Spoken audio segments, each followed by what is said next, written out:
In the United States, solar energy now provides twice as many jobs as the coal industry. It's creating jobs at a much faster pace than coal.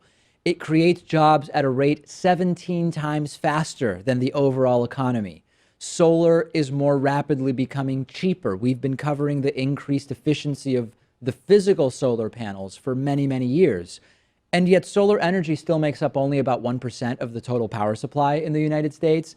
40 coal plants were decommissioned in 2016. No new ones were built. And meanwhile, the solar industry broke tons of records for new installations in 2016. 14,000 megawatts of new power from solar were added in 2016. And this is creating many new jobs, including in construction. That's interesting because Donald Trump claims he wants to create construction jobs. It takes about 18 months to build a large-scale solar farm, and usually local labor is used. And while solar farms are just in specific locations, solar panel installation on the rooftops of commercial and residential buildings are creating jobs all over the country. Coal cannot say that about itself. The solar industry is also creating tons of American jobs in sales and manufacturing. There's actually a report from the Solar Foundation which found that 44 out of 50 states at least doubled their number of solar energy jobs last year. There are very few industries that can claim that. And many of the jobs are also available to people who might otherwise struggle to find a decently paying job. These are the people that Donald Trump claims that he wants to help. An entry-level worker without a college degree could possibly double their salary within a year, from $10 an hour for simple manual labor to $20 an hour working within the solar industry. Trump talked about he loves the uneducated, right? Andrea, I hope I'm pronouncing the last name right, Leckie, president and executive director of the Solar Foundation, told the site Coexist that, quote, "This is just an incredible example of the opportunities that exist for people that need these opportunities the most. You don't see that level of mobility within retail or food service or hospitality or janitorial, which is where most people who don't have higher education are forced to look. The solar industry does provide a new option.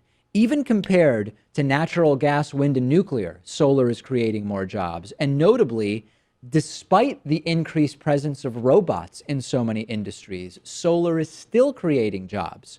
The U.S. currently produces about 39 gigawatts using solar. By some estimates, by 2021, we'll be producing about 100 gigawatts using solar. A study found that the U.S. has the capacity for 200,000 gigawatts of solar energy production. That is 2,000 times the estimated 2021 capacity. Government should be helping solar energy expand.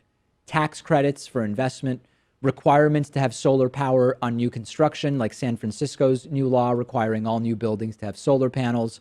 But we're actually going in the opposite direction. We have a president that wants to expand dirty forms of energy, like coal, that employ increasingly few people and are terrible for the environment.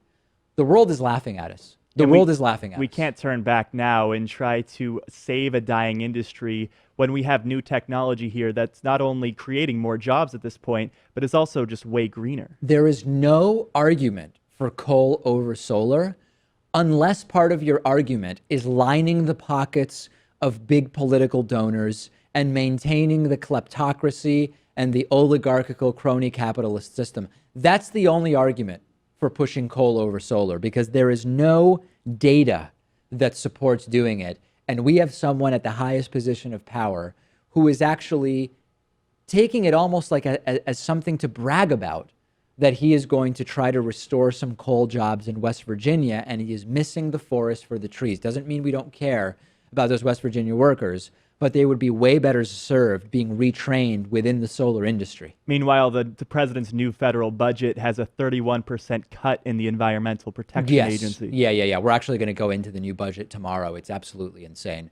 On the bonus show today, Teslas will soon be not much more expensive than your regular old gasoline-powered vehicle. A Trump campaign chair has been caught in a motel room with an underage boy. We will also talk about an insane thing that is happening in my neighborhood here in Boston as a result of the snow.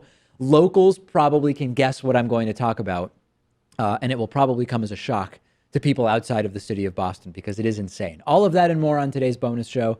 DavidPakman.com/membership. The coupon code is still available. It's I voted 17.